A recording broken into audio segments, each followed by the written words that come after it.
विचारधारा के आधार पे हमने ये जो राजनीति का सफ़र है वो मैंने चुना, क्योंकि मुझे लगता है कि अगर आप सक्रिय राजनीति में नहीं आते हैं तो आप एक सामाजिक बदलाव भी नहीं कर सकते हैं। अगर आपको ये ज़रूरत है कि आज सामाजिक बदलाव की ज़रूरत है, क्योंकि वो कहीं ना कहीं जो मेंटालिटी है लोगों की और जो हमारी विचारधारा है वो हमें विचारधारा पहुँचानी है, तो पहुँचाएंगे कैसे जब तक आप एक कुछ आपके पास है नहीं, तो आप लोग भी आपको नहीं सुनेंगे। तो मुझे लगा कि मुझे कुछ करना है, तो मैंने जो है पहले तो घर का ही, मैंने पहले ही बताया कि मुझे घर से थोड़ा सा, क्योंकि घर की एक 4 दीवारें ही आपको चाहेंगी कि वो आपको रोके, अगर आप 4 दीवारों से बाहर निकल गए तो आप कर सकते हैं। तो मैंने जो है संघर्ष किया थोड़ा बहुत, और वो लोगों का प्यार रहा, वो लोगों का बड़प्पन कहेंगे कि उनका भी संघर्ष कुछ रहा, कि लोगों ने मुझे भूखे प्यासे पेट रह के मुझे आगे बढ़ाया, मेरा मनोबल जो है आज बढ़ाया कि आज मैं आगे आके ये चीज़ कह पाती हूँ कि राजनीति में हर किसी को भागीदारी लेनी चाहिए, और महिलाओं को भी, क्योंकि जब बराबरी की बात होती है तो हर जगह आज महिलाएं बराबर की भागीदारी निभा रही हैं,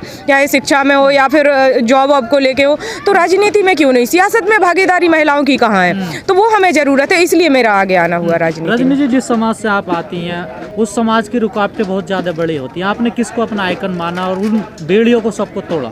जी जी बिल्कुल, ये आपने बहुत अच्छा सवाल पूछा, और आज मुझे खुशी है कि आज बहन जी आई हुई थी यहाँ पे, आज बहन जी को मैंने सुना, और इससे पहले मैंने 2017 में जो है बहन जी को सुना था, और बहन जी को ही अपना आइकॉन मान के मैंने सोचा था ये चीज़ कि कुछ तो बात है, कि मुझे भी लगा था कि मुझे कुछ करना है। मैंने सोचा था कि मुझे तो नेता बनना है, मतलब वो किस तरीके से नेता बनेंगे, क्या करेंगे, ये नहीं पता था, कि चुनाव ही लड़ जाएंगे तुरंत बाद, लेकिन ये समय अच्छा रहा कि मुझे मौका मिला, और मौके ने भी समय ने मेरा साथ दिया, लोगों ने मुझे साथ दिया कि मैं आगे आ पाई हूँ। जो लोग हमेशा कहते हैं कि ये समाज कुछ नहीं कर सकता, ये आरक्षण के भरोसे चलता है, आपको नहीं लगता आपने उनको एक कड़ा जवाब दिया है? बिल्कुल बिल्कुल बिल्कुल बिल्कुल, क्योंकि ये हम कह सकते हैं हम उन महापुरुषों की औलादें हैं जिनने इस देश का संविधान लिखा है, और जिस संविधान की बदौलत पूरा देश चल रहा है। हमारे ऊधम सिंह जी जिन्हें जनरल डायर को वहाँ जाके घर में घुस के गोली मारी थी, हम कह सकते हैं हम महापुरुषों की औलादें हैं, और हम अम्बेडकरवादी लोग हैं,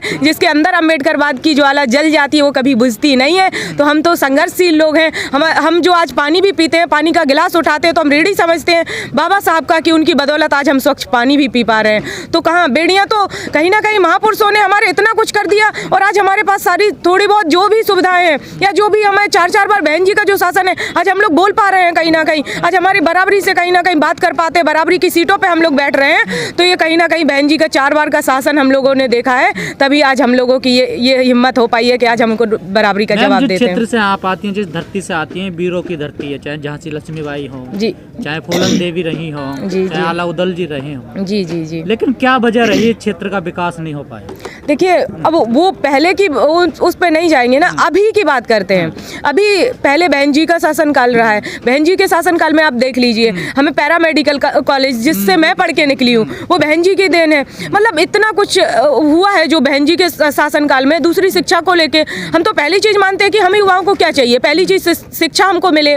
जब शिक्षा नहीं मिलेगी तो जब शिक्षा है तभी आप एक सवाल कर सकते हैं कि सिर्फ लोकतंत्र में आपका ये अधिकार नहीं है कि आप वोट डालने जाओ और उंगली पे स्याही लगा के अपने घर पे बैठो। ये स्याही आपको लगी है, आपको ये अधिकार आपको दिया है बाबा साहब ने कि आपको ये स्याही जो लगाई गई है, ये आप लोकतंत्र में जिसकी सरकार बने तो आप ये सरकार से भी सवाल करिए। तो ये कहीं ना कहीं जरूरत है। काम किसका है? बिल्कुल, बहन जी ने शिक्षा को लेके हमेशा बात की है। ये तो आप हम सब जानते हैं कि जब 10th 12th में होते थे तो लोग पहले तो ये पूछते थे कि काय बेटा पास हो गए, ये पूछा जाता था। अब तो कोई पास होने का पूछता ही नहीं है, वजूद ही खत्म हो गया कि पास होना, क्योंकि हर आदमी जानता है कि पास तो हो ही गए। अखिलेश यादव ने तो नकल धड़ल्ले से, मुलायम सिंह यादव जी की जब सरकार रही तो सबको पता है कि नकलें होती थी स्कूलों में, कॉलेजों में।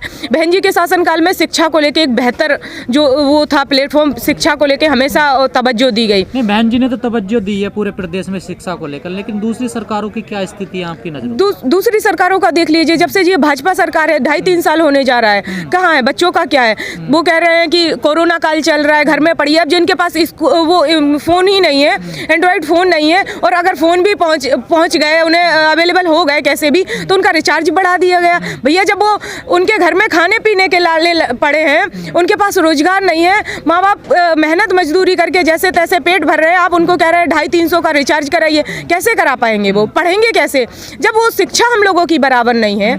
जब हम लोगों को शिक्षा बराबर नहीं दी जा रही है, उनके बच्चे कॉन्वेंटों में पढ़ रहे हैं, हमारे दलितों के बच्चे जो सरकारी स्कूल में पढ़ रहे हैं उनको सिर्फ तुम खाना दे के और निकाल देते हो। तो जब शिक्षा बराबर नहीं है और एग्जाम बराबर है सबका, तो बताइए ना कैसे फाइट करेगा। नहीं रजनी जी, जनता की क्या जरूरत है? एक मंदिर जरूरत है या फिर कॉलेज चाहिए उनको? देखिए हम लोगों की हम युवा हैं, हम चाहते हैं कि हमको शिक्षा, स्वास्थ्य, रोजगार की ज़रूरत है। हम मंदिर की बात की जाए तो ठीक है, मंदिर पहले नहीं थे क्या? हमारे यहाँ पहले से काफ़ी मंदिर बने हुए, और मंदिर वो मुद्दा नहीं है, क्योंकि आस्था जिसकी है आस्था भगवान में पहले भी थी, आज भी है। मंदिर है ना आज के टाइम में, मंदिर सिर्फ उनने बना रखा है मंदिर को, क्योंकि आज जनता जान रही है उनको मंदिर की ज़रूरत नहीं है, उतनी मंदिर की ज़रूरत नहीं है, क्योंकि उसकी पहले भी लोगों की जो है आस्था पहले भी भगवान में थी। क्या पहले लोग के नाम पे सरकार बन रही है? देखिए ये बहुत घटिया मानसिकता कहेंगे हम, ये बहुत उनकी नीच सोच है, जिनको लगता है कि मंदिर पे राजनीति, क्योंकि पहले भी मंदिर पे राजनीति की जा चुकी है, अब लोग चाह रहे हैं कि उनको शिक्षा, स्वास्थ्य, रोजगार चाहिए। शिक्षा, स्वास्थ्य, रोजगार पे बात हो कि हम लोग सुरक्षित कहाँ हैं। अगर जनता शिक्षा रोजगार चाहती है तो फिर सरकार मंदिर पे क्यों बात कर रही है? सरकार को ये अभी जवाब देगी ना जनता। एक बार हो गया तुम्हारा मंदिर का था, एक बार हो गया, आपको लगता देगी जनता जवाब? बिल्कुल जनता जवाब देगी। अब इस बार लोगों को चाहिए। सड़कों पे लोग मारे गए, सड़कों पे सैकड़ों की तादाद में लोग मारे गए, क्या रिकॉर्ड है सरकार के पास? क्या रिकॉर्ड है? खाना क्या दिया? वोट होता है जनता इन मुद्दों पे? बिल्कुल जनता जाति धर्म पे आ जाती है, सिर्फ जाति धर्म पे नहीं, इस बार जनता जवाब देगी, बिल्कुल ये जनता जवाब देगी, क्योंकि उनको चाहिए है कि रोजगार हो उनके पास। जो जनता पलायन करके गई थी, कि पहले इतना किसी को पता नहीं था कि लाखों की तादाद में लोग प्रदेश छोड़ के गए हैं। जब ये लॉकडाउन लगा तब ये पता चला कि वाकई में क्या स्थिति प्रदेश की है, ये चीजें सामने आई हैं। तो कहीं ना कहीं लोगों ने जब सड़कों पे खून बहाया है, कहीं लोगों के पैरों में छाले पड़ गए, लोगों को भूख प्यास से मर गए सड़कों पे लोग, तो उनको ये चीज़ समझ में बिल्कुल आ गई है कि हमारे लिए सिर्फ मंदिर मस्जिद जरूरी नहीं है, हमें जाति धर्म में ना बांटिए।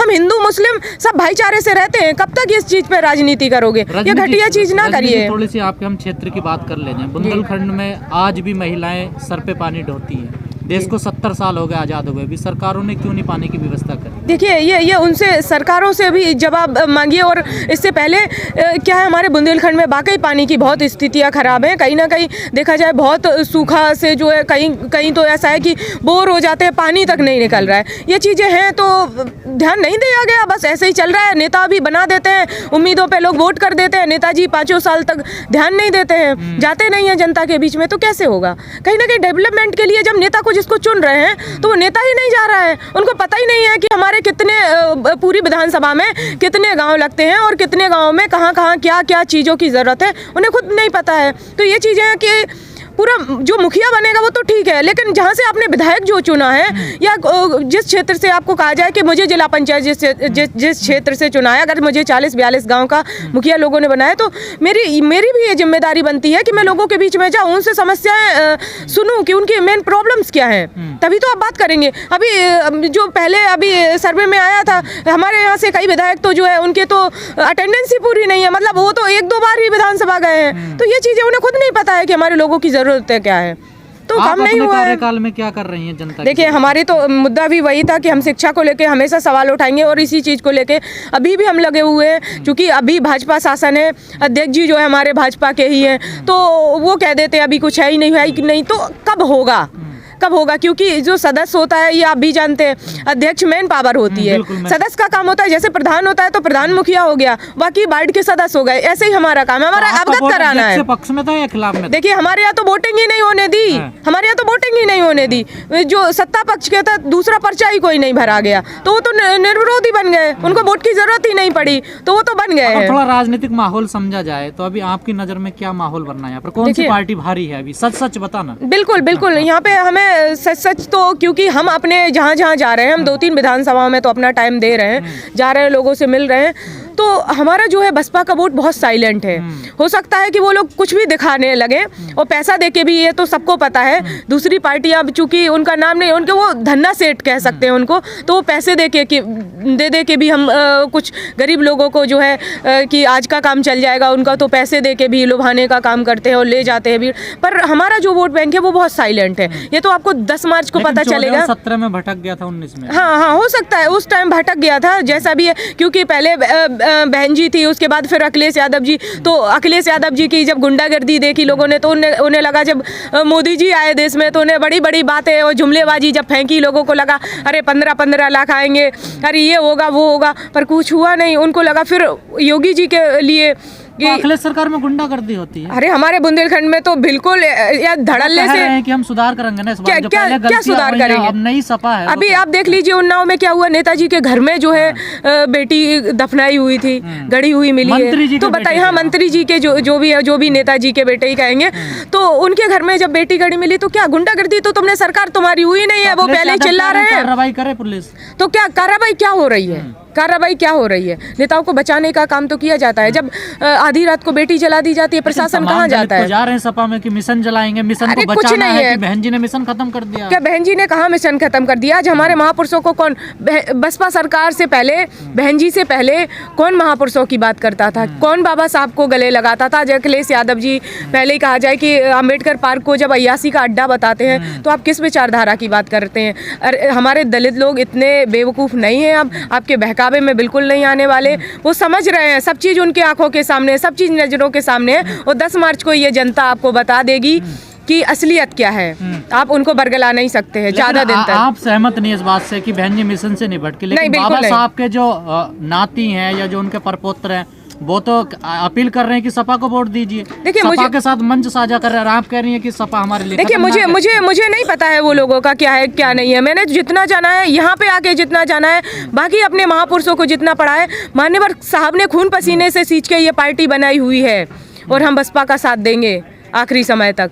तो दूसरे तो क्या राजनीति समाज के लिए काम नहीं कर रहे? वो क्या समाज के लिए? आप समाज को तोड़ने का काम कर रहे हैं। अगर ऐसे तो कहा जाए तो चंद्रशेखर आजाद जो हैं, तो अगर उनको फिर जरूरत क्या पड़ गई कि पार्टी दूसरी बनाने की? उनके सामने तुम गिड़गिड़ा रहे हो और अपना जहाँ मिशन मूवमेंट है जिंदा, वहाँ तुम्हारा कोई रोल नहीं है। उनके सामने तो रो रहे हो तुम सर पटक के कि अरे हमको 1-2 सीट दे दो। यहाँ क्या है? बहन जी से मिले हो तो वो बीजेपी को हराने के लिए सब कुछ कर रहे हैं ना। क्या वो तो देखिए, वोट बैंक बहन जी का जो है, बसपा का, बीजेपी को हराना चाहता है, वो भी बीजेपी को हराना चाहता है। जो बसपा का वोट बैंक है, वो वोट बैंक पूरा है बसपा का, वो कहीं नहीं जाता है। उसके बाद जो त्रस्त लोग हैं, जो जिनका शोषण हुआ है, वो आज सब समझ गए हैं कि परेशान हैं सब लोग, तो वो चाहते हैं। रजनी जी, आप जो चंद्रशेखर आजाद की पॉलिसी है, जिस नीति पे वो चल रहे हैं, उसके भी खिलाफ हैं आप? उसका भी विरोध करते हैं? देखिए, जो वो कर रहे हैं, मुझे नहीं पता उनकी क्या उनकी विचारधारा है, क्या वो लेके काम कर रहे हैं। वो जो कर रहे हैं वो करें, हम जो करेंगे वो हम करेंगे। हम चाहते हैं कि बहुजन समाज पार्टी को हम मजबूत करें और हमारी पार्टी मजबूत है। आज आपने ये कवरेज किया है, मीडिया आपको सामने है सब कुछ, वो कुछ भी दिखा लें, कुछ नहीं होने वाला। यहाँ का आदमी भूखा प्यासा सड़कों पे चल के बूढ़े बुजुर्ग तक आते हैं। तो ये उनकी बहन जी के प्रति, आज बहन जी हैं इसलिए हम लोग हैं, कल बोलने लायक नहीं रहेंगे। ये भी लोग युवा तेज तर्रार नेता हैं हमारे समाज में, फिर भी हमें नीचा क्यों समझा जाता है? देखिए, तो ये कहीं ना कहीं हम लोगों की कमजोरी रह जाती है कि हम लोग जो हमने सीखा है, जो हमें महापुरुषों को पढ़ के मिला है, शोषण झेलना पड़ता है। तो वही कह रहे हैं ना कि हम लोग खुद ये चीजें कहीं ना कहीं, जैसे आपने विचारधारा पढ़ी है, तो आपका भी काम, आपका भी फर्ज बनता है कि आप वो विचारधारा दूसरों तक शेयर करें। तो कहीं ना कहीं आज जो ये भी कह सकते हैं कि नेताओं का भी हमारा थोड़ा सा ये रोल है कि वो भी लोगों से नहीं मिल रहे हैं, उनकी जो विचारधारा है वो भी नहीं पहुंचा पा रहे हैं। तो हमें ज़रूरत जो है, आज हम ये काम करते हैं, आज हम जाते हैं लोगों के बीच, मिलते हैं।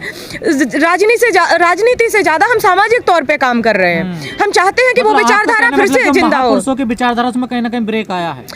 महापुरुषों की जो विचारधारा है वो कहीं ना कहीं, आज जैसे कहा जाए कि जो थोड़े कम पढ़े लिखे लोग हैं, तो दूसरे लोग आते हैं, उनको वो मंदिर का झांसा देके, या कहा जाए उन्हें रोटी कपड़ा का वही झांसा देके वो चीज़ें कर लेते हैं, वो चीज़ें करते हैं। तो कहीं ना कहीं लोग थोड़ा सा भटक जाते हैं। एक आखिरी सवाल, आप लोगों के बीच जाती हैं, क्या कुछ बदलाव हो रहा है? बिल्कुल बदलाव हो रहा है। बिल्कुल बदलाव ये है कि मेरे आने से, जब से मैंने बसपा ज्वाइन करी है, मैंने हजारों लोगों को यहाँ पे 2-3 विधानसभा में जोड़ने का काम किया है और लोगों में उत्साह है। सामाजिक आधार, हाँ, सामाजिक आधार पे ये काफ़ी बदलाव आ चुका है अभी, कि जो विचारधारा से कहीं ना कहीं इधर उधर दूसरी तरफ उनको ये लग रहा था, तो उनको कहीं ना कहीं हमने सही रास्ता दिखाने का काम किया है कि आपकी बहुजन समाज पार्टी, यहीं आपकी विचारधारा, यहीं आपका मान सम्मान और स्वाभिमान है।